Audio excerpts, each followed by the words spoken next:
Okay. So, pakilala ko ulit si Mark, no? Magbanwa. Ilang beses ka na best coach? Sa palang po. Isang beses, baka madadagdagan pa yan. No? Mark Magbanwa. Okay guys, interview natin. Best 4 na tayo, semifinals. So, dito yung coach ng Alpha Clutch. So, interview natin. Isa sa mga matibay at magaling na coach dito sa Kani, Gipo.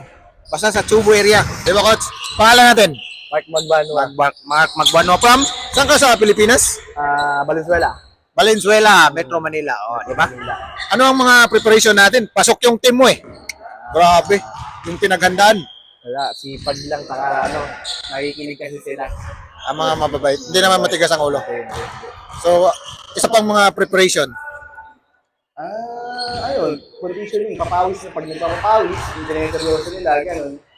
Magpapapawis kami. Kahit Okay lang. practice. Sumusunod sa game plan. Sunod sa game plan kahit paano. Saan ka kumukuha ng mga game plan mo? Sa NBA, sa PBA? Experience eh. Experience, oo! Yan. Hindi. Sabagay, kita naman natin. No? Experience eh. Kita naman natin kasi, Ganun na rin sa NBA eh. di ba? Yung mga nakikita natin doon. Oo, nakikita eh. Sinusunod. Pero meron kang sariling, di ba?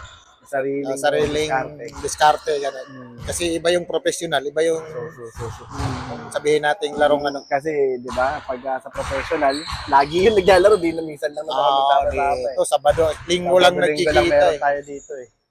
Ayun. Okay, final message sa yung sponsor. Meron ba kayong sponsor? Sa Alpha Cloth? Alpha Clutch? Oo, ayun. Sana, magdire-diretso lang yung tiwala sa amin ni Bossing. Yun, okay, nice. So, good luck sa game. Okay, thank you.